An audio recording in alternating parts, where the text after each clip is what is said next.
घोघा तीर्थ के श्री नवखंडा पार्श्वनाथ जी का इतिहास। गुजरात के भावनगर जिले की पवित्र भूमि पर स्थित घोघा गांव में श्री नवखंडा पार्श्वनाथ भगवान का मुख्य तीर्थ विराजमान है।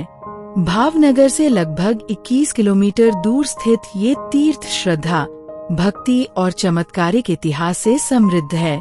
9 फनों से अलंकृत श्यामवरण पद्मासन में विराजमान श्री नवखंडा पार्श्वनाथ जी की प्रतिमा 36 इंच ऊंची और 24 इंच चौड़ी है।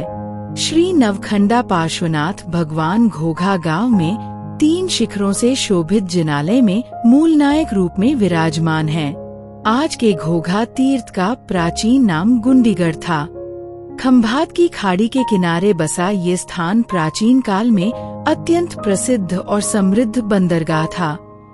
उस समय यहाँ जैनों की बड़ी आबादी थी तथा अनेक जिनालय और उपाश्रय विद्यमान थे। रिद्धि सिद्धि से परिपूर्ण यह तीर्थ जैन धर्म का एक महत्वपूर्ण केंद्र था। संवत 1168 में श्री महेंद्र सुरेश्वर जी के उपदेश से श्रीमाली ज्ञाति के नानावटी श्री हीरूभाई ने श्री नवखंडा पार्श्वनाथ भगवान का बिंब प्रतिष्ठित करवाया। इससे यह कहा जा सकता है कि उससे पहले भी घोघा में जैनों की आबादी और जिनालय विद्यमान थे। श्री नवखंडा पार्श्वनाथ भगवान की प्रतिमा का विच्छेद कैसे, कब और किसने किया, इसका इतिहास अत्यंत करुण किंतु चमत्कारिक है। श्री सौभाग्य विजय जी महाराज ने अपनी तीर्थमाला की रचना विक्रम संवत 1750 में की।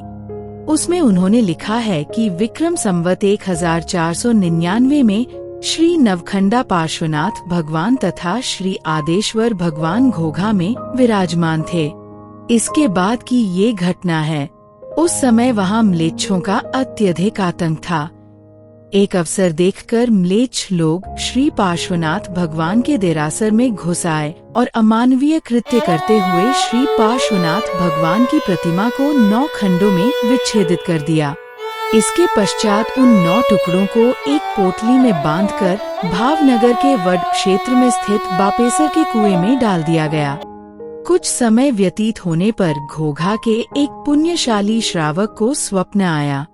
स्वप्न में उन्हें एक देव ने दर्शन दिए और कहा कि बापेसर के कुएं में 9 टुकड़ों के रूप में पोटली में पार्श्वनाथ प्रभु जी की प्रतिमा है। उस पोटली को हीरे के धागे से बांधकर बाहर निकालो। उसके बाद उन 9 टुकड़ों को नवमन लापसी में क्रम से रख देना और 9 दिनों के बाद बाहर निकालना। तब वे 9 टुकड़े आपस में जुड़कर प्रतिमा बन जाएंगे। सुबह उठते ही वह श्रावक ने इस स्वप्न की बात वयोवृद्धों को बताई और धीरे धीरे ये स्वप्न की बात पूरे गांव में फैल गई। इस स्वप्न की जानकारी भावनगर संघ को भी हुई। भावनगर संघ को पता चलते ही स्वप्न के अनुसार हीरे के धागे से बंधी एक डोरी कुएं में डाली गई और 9 टुकड़ों की पोटली कुएं से बाहर निकाली गई।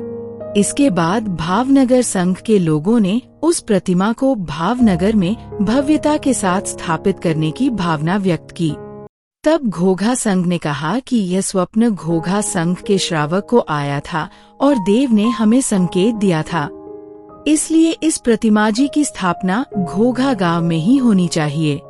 इस प्रकार भावनगर संघ और घोघा संघ दोनों संघों के बीच मतभेद उत्पन्न हो गया।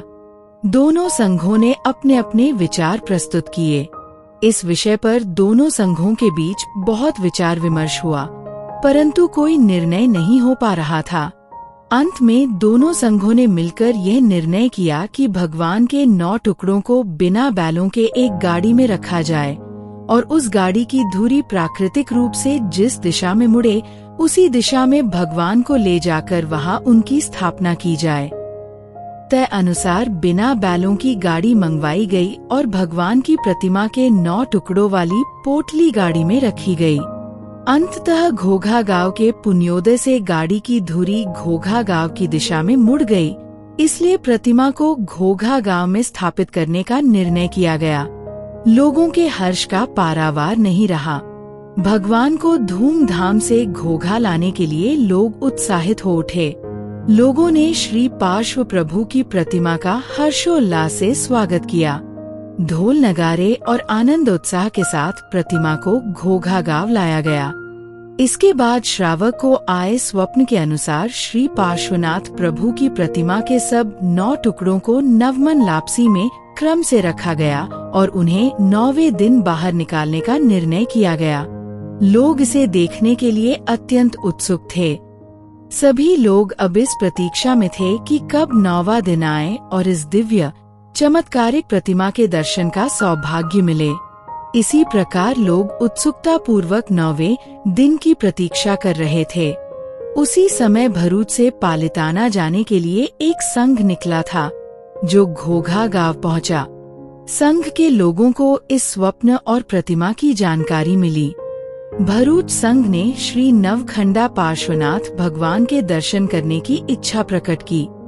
प्रारंभ में घोघा गांव के श्रावकों ने बताया कि अभी 9 टुकड़ों को लापसी में रखे हुए केवल 8 दिन ही हुए हैं, जबकि स्वप्न में 9 दिनों का निर्देश दिया गया था। इसलिए आज उन्हें लापसी से बाहर नहीं निकाला जा सकता। तब भरूच संघ ने प्रतिमा के दर्शन के लिए अत्यंत विनती की। भरूच संघ की अंतःकरण पूर्वक की गई दर्शन इच्छा को घोघा संघ रोक नहीं सका। आठे घोघा संघ ने भरूच संघ का 25वें तीर्थंकर के स्वरूप में सम्मान बनाए रखने हेतु एक दिन पहले अर्थात 9वें दिन के स्थान पर 8वें दिन ही भगवान को लापसी से बाहर निकालने का निर्णय किया, जो निर्धारित अवधि से एक दिन पूर्व था। संघ ने जब प्रतिमा को लापसी से बाहर निकाला तो सभी की आंखें आश्चर्य से भर उठीं। लापसी में रखे गए 9 खंड आपस में जुड़ चुके थे, परंतु निर्धारित अवधि से एक दिन पहले बाहर निकालने के कारण 9 जोड़ पूरी तरह नहीं जुड़े थे, जो आज भी 9 जोड़ के रूप में स्पष्ट दिखाई देते हैं। 9 खंडों से जुड़ी श्री पार्श्वनाथ भगवान की दिव्य प्रतिमा को देखकर सभी ने श्री पार्श्वनाथ भगवान का जय जयकार किया। नयन रम्य दिव्य और चमत्कारिक श्री पार्श्व प्रभु की प्रतिमा का दर्शन करके भक्तजन भाव विभोर हो गए। इस चमत्कार की खबर वायु वेग से फैल गई और गांव-गांव से लोग इस चमत्कारिक प्रतिमा के दर्शन करने आने लगे। नवखंडा पार्श्वनाथ भगवान के परिकर पर अंकित लेख के अनुसार विक्रम संवत 1865 वैशाख व दशमी शुक्रवार के दिन श्री नवखंडा पार्श्वनाथ भगवान की प्रतिष्ठा श्री तपागज के परम पूज्य श्री जिनेन्द्र सूरीश्वर जी महाराज साहब के वरद हस्तों द्वारा हुई। तभी से प्रत्येक वर्ष वैशाख व दशमी की सालगिरह अत्यंत धूमधाम और हर्षोल्लास के साथ मनाई जाती है।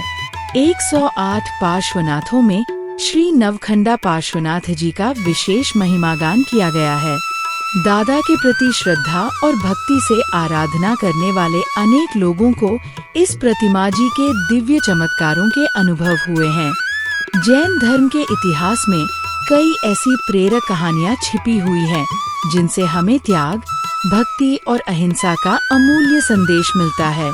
इन कहानियों में साधु साध्वियों, राजाओं रानियों और भक्तजनों की अद्भुत आस्था और जीवन मूल्य दिखाई देते हैं। जैन धर्म के उन तारलों की अनसुनी और प्रेरणादायक कहानियां सुनने के लिए हमारा चैनल जैन लाइब्रेरी सब्सक्राइब करना मत भूलिए।